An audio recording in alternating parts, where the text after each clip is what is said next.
नवी मुंबईच्या MMRA भागातील कांदळवनांवर अतिक्रमणाचं संकट, पर्यावरण प्रेमींची संवर्धनासाठी हाक, सरकारकडून मदतीची आस.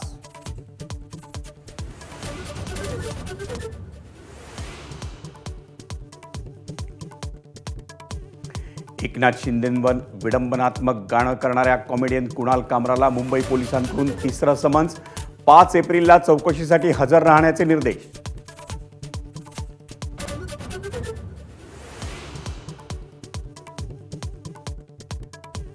फडणवीस सरकार असल्यानंच न्यायाची अपेक्षा, दिशा सालियनच्या वकिलांचं मोठं वक्तव्य, प्रकरण नव्या खंडपीठाकडे जाण्याची शक्यता.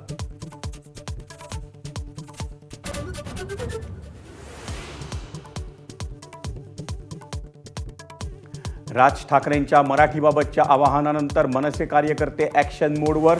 मुंबई ठाण्यात मनसैनिकांकडून बँकांमध्ये जाऊन मराठीचा वापर करण्याचं आवाहन.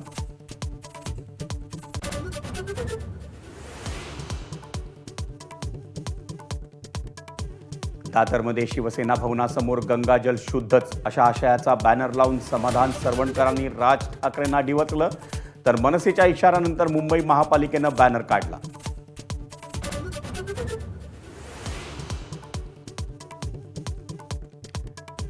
पर्यावरणाच्या मुद्द्यावरून धारावी पुनर्वसन प्रकल्पासाठी मिठागराची जागा देण्यास विरोध करत हायकोर्टात जनहित याचिका दाखल, केंद्र आणि राज्याला 4 आठवड्यात उत्तर देण्याचे निर्देश.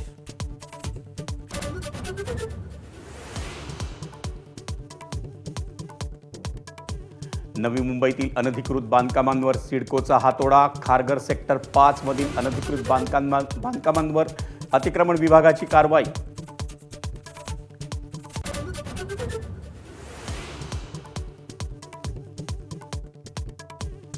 महाराष्ट्र वीज नियामक आयोगाच्या वीज दर कपातीला तात्पुरती स्थगिती, दर कपातीविरोधात महावितरणची नियामक आयोगाकडे याचिका. 1 एप्रिलपासून लागू होणार होती दर कपात.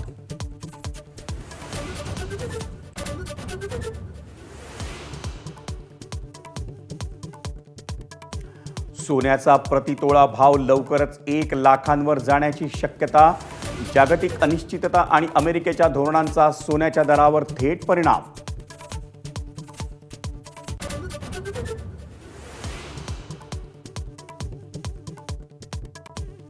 मंगळवारी झालेल्या मोठ्या घसरणीनंतर आज शेअर बाजार सावरला.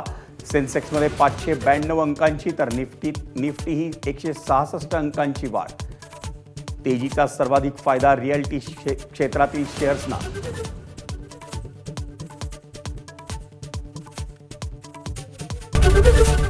एबीपी माझा, उघडा डोळे बघा नीट.